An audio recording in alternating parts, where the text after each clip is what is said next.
Hurry now, Doctor. It's freezing here.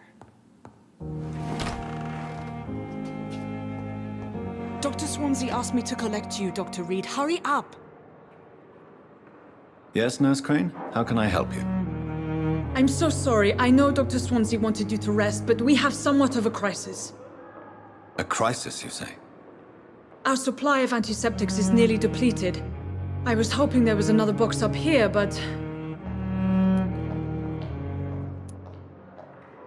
Sorry. There's nothing here. Some of the patients won't last the night without them. Honestly, sir, I'm beside myself. I may have a solution. In France, during the war, drugs shortage was a daily problem, and we had to use our wits to overcome the shortages. However do you mean? If combined correctly, certain household chemical products can be used in a pinch instead. Now, where's the hospital storeroom? The storeroom? Fat chance. This is the Pembroke, and space is luxury we don't have. Everything used to be stored in the old morgue. Perhaps I should look there first. Where is this morgue? It's the large building behind the hospital. You'll need to go in the back door because it's been sealed off for sanitary reasons. Take this key. It opens a small back entrance at the end of a narrow street. The abandoned morgue behind the hospital. A small door at the end of a narrow street. On my way then. Thank you, nurse.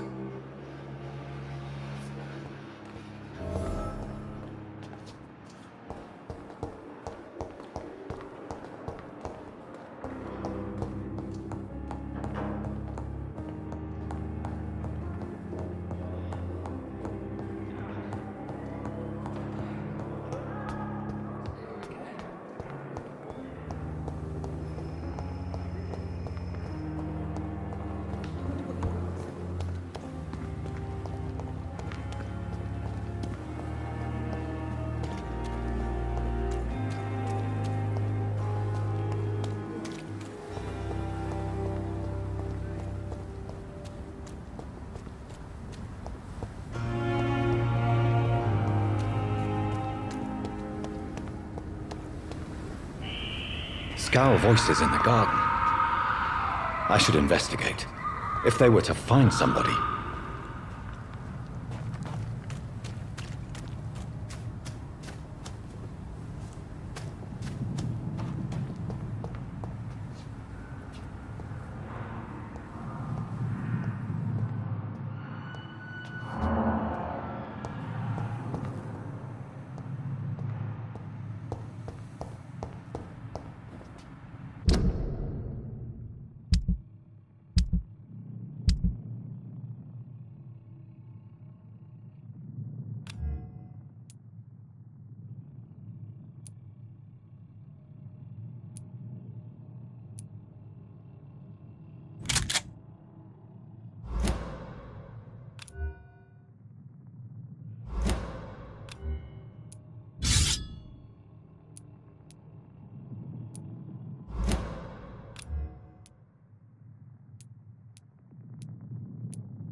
It's locked, all right.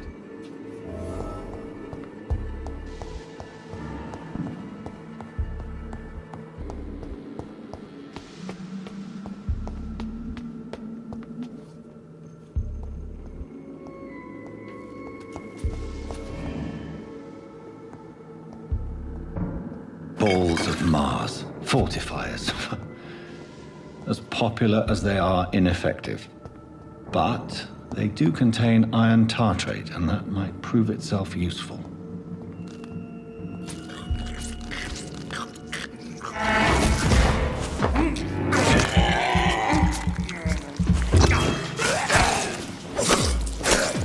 Behavior is similar to the infected William Bishop. Must be the same strain. This sickness moves faster than influenza.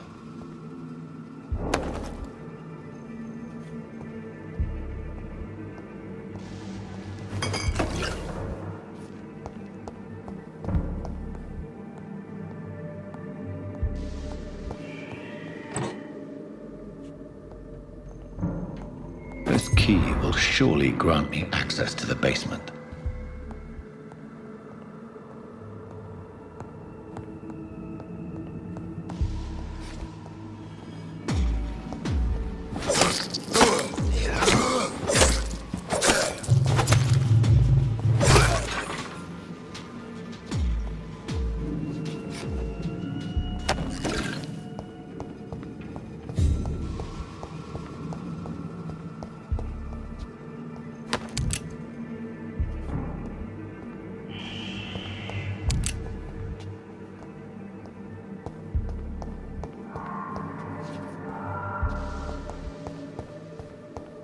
It's locked.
These scowls feed from corpses and the husks of animals. They're not after blood.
It's locked.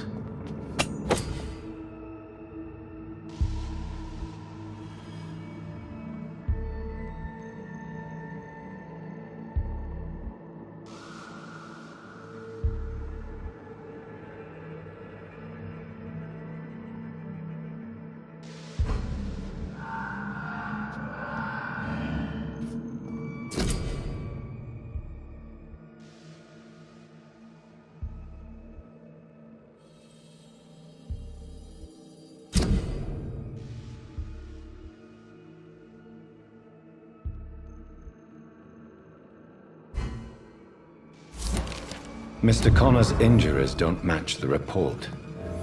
I'd better look into this.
Scowls can be so ferocious.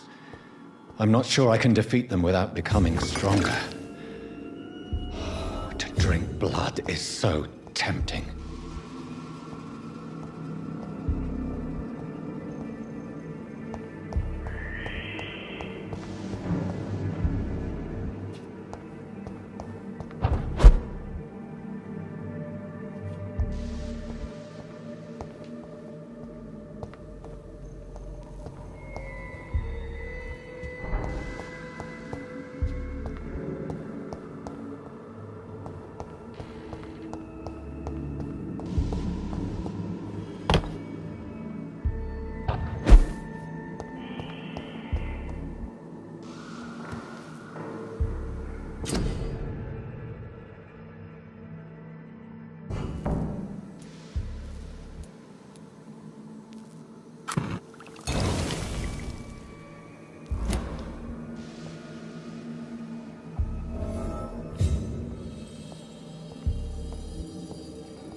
But in the circumstances, I'm willing to... Finally, you've returned, Doctor.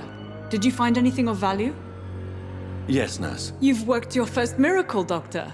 Now, this patient here needs immediate treatment. Duty calls. When the storm has passed, I'll show you how to mix the remedy yourself with the same basic ingredients. Many thanks, Doctor. When you've finished, you ought to report to Dr. Swansea in his office. He's been looking for you. Seemed pressing.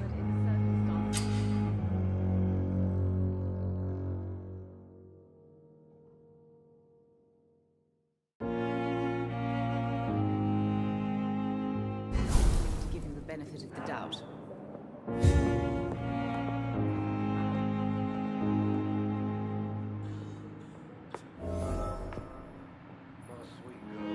Good evening, madam. Can I help you? It's my son who needs you, sir. I'm Dr. Jonathan Reed. How can I help your son? I'm Beatrice Goswick, mother of Mortimer Goswick. Could you check on him, please, Dr. Reed? I've heard much of your talents as a physician.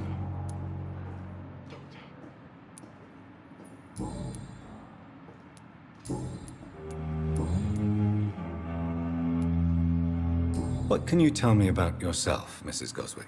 Not much to say. Just take care of my Mortimer and I'll cover all the expenses. That's all that matters. May I ask if you have an occupation, Mrs. Goswick? I'm a teacher by profession. I teach young women who are more ambitious about their futures than their families. Good evening, sir.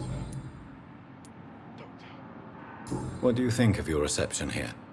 Any complaints? I have had the uttermost reservations about this hospital since we arrived. But we had no other choice, considering the state of emergency. Is there something in particular that's bothering you? Some of the staff were not especially welcoming. I suspect they're not accustomed to dealing with patients of such social standing. Tell me more about your arrival at the Pembroke Hospital. What gave you such a bad first impression? The ambulance driver was quite rude, for a start. And that nurse, Miss Hawkins, seems to have quite a dubious attitude. What do you mean? She managed to secure a bed for my son despite the epidemic. It was a relief, but it wasn't cheap. She charged you for a bed? Yes, and I paid without question, considering the urgency of the situation. I share your concern, Mrs. Goswick. Be sure that I'll talk to the people involved. I don't expect compensation, Dr. Reed. But I'm aware such behavior would not be tolerated in other hospitals.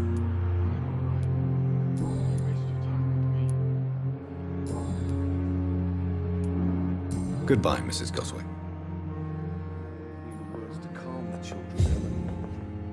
Good evening. I'm Dr. Reed. Can I help at all? No, Really? Why are you here, then? I don't want to talk. My throat hurts too much. I suppose that this pain is the reason you're here.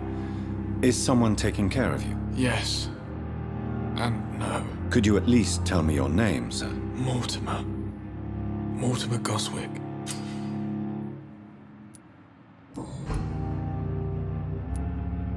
How painful is your throat, Mr. Goswick? So painful I'd rather not talk at all, Doctor.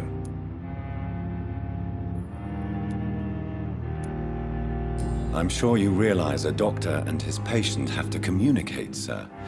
Would it help if I gave you some paper and a pen? Not really. I see.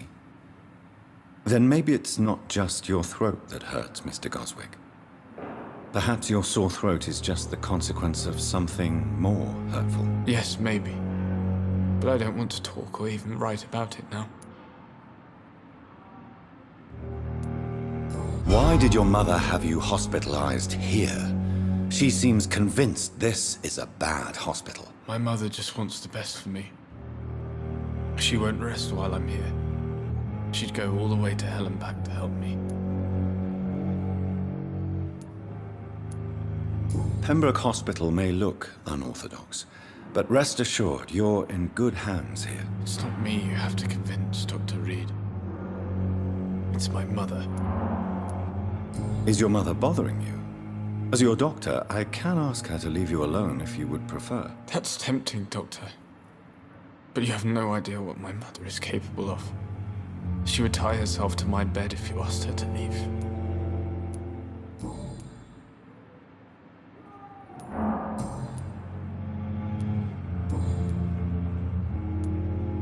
Tell me about yourself, Mr. Goswick. I don't want to talk, Doctor.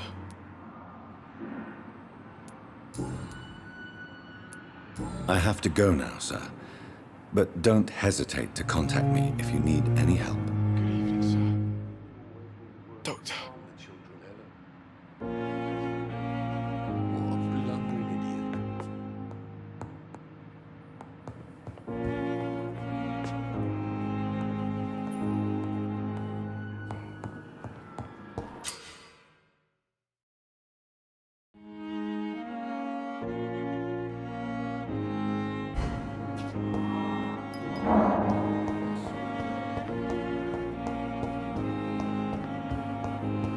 Time has lost its effect on me, but the suffering continues.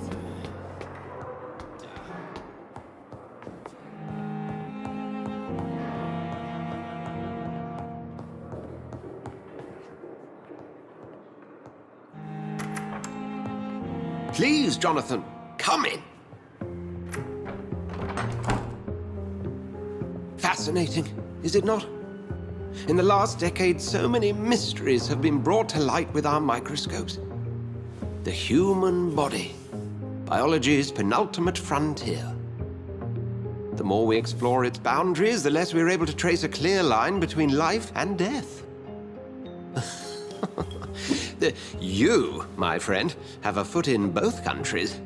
The view must be vertiginous. It's at least as vertiginous as chatting about vampires with you, I would say. This must be all so new to you. This area of town, the hospital, a brand new life. How stimulating it must be.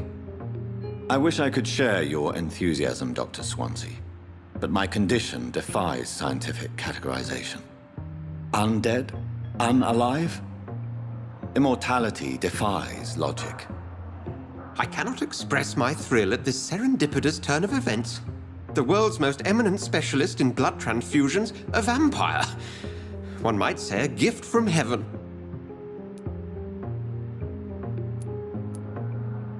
I'm a dead man. I was murdered. Now I'm a murderer. Tell me how this is a gift. Forgive me. I've been an admirer of your work for a long time, and now you are so much more than a brilliant physician. And please, call me Edgar.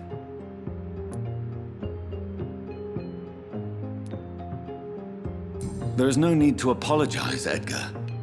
You offered me sanctuary when I had none. Very well.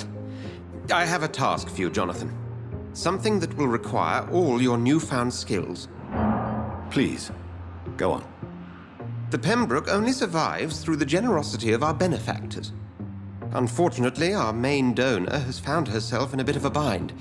Now, if you could help her out... A spokesman or politician is what you need. That's not my calling. And until I come to understand what has happened to me, I require discretion. Discretion is in order, Jonathan.